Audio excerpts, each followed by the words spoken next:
नमस्कार प्यारी साध संगत जी, राधा स्वामी जी। आज का दिन बेहद खास रहा क्योंकि बाबा जी ने लगभग 2 महीनों के बाद डेरा ब्यास में सत्संग किया। यह सत्संग उनके उत्तराधिकारी की घोषणा के बाद पहला सत्संग था, इसलिए सबकी निगाहें बाबा जी पर टिकी थीं कि वह क्या फरमाएंगे। अनुमान लगाया जा रहा था कि इस बार संगत और ट्रैफिक बहुत ज्यादा होगा, और ऐसा ही हुआ।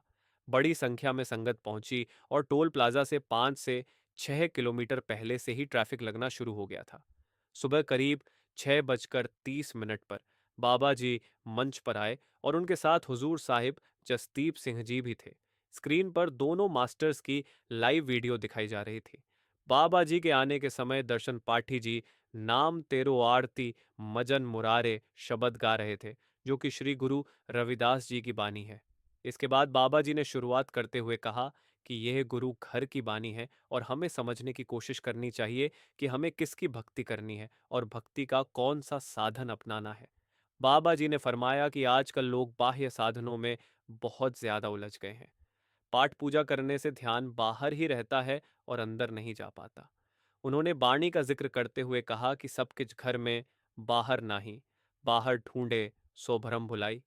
जब हमें जन्म मिला, मालिक ने जो देना था वह दे दिया। अब हमें उसकी पहचान करनी है। जब तक हम अपना ध्यान अंतर्मुखी नहीं करेंगे और अंदर की भक्ति को नहीं अपनाएंगे, हमें वह पहचान नहीं हो सकती। बाबा जी ने कहा कि असली भक्ति उसी एक की करनी है, जैसे कि पलटू साहिब ने कहा है, एक ही एक है दूसरा ना ही कोई। गुरु ग्रंथ साहिब में भी फरमाया गया है, हों तिसकी आस करी मन मेरे, जो सबका स्वामी रहे समाए। मालिक सबका है, लेकिन हम उसे अपने अपने मजहबों में बांट देते हैं, इसलिए हमारी सोच इतनी सीमित रह गई है। बाबा जी ने यह भी कहा कि महापुरुष जब हमारे बीच आए तो उन्होंने हमें मालिक की भक्ति के लिए अलग अलग नामों का सहारा दिया। वे हमें समझाने के लिए आए थे कि हम किस तरह मालिक की भक्ति करें। उन्होंने गुरु गोविंद सिंह जी का उदाहरण दिया, जिन्होंने 1200 नाम लिखने के बाद मालिक को अनामी कह दिया।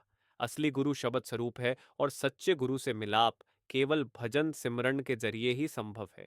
बाबा जी ने अंत में यह भी कहा कि हमें मालिक से कुछ और मांगने की जरूरत नहीं है। जो कुछ उसने दिया है वही काफी है। हमें उसकी कद्र करनी चाहिए और सही रास्ते पर चलना चाहिए। इसलिए धार्मिक स्थलों पर जाकर सिर्फ नाक रगड़ने या लंबी अरदासें करने से कुछ हासिल नहीं होगा।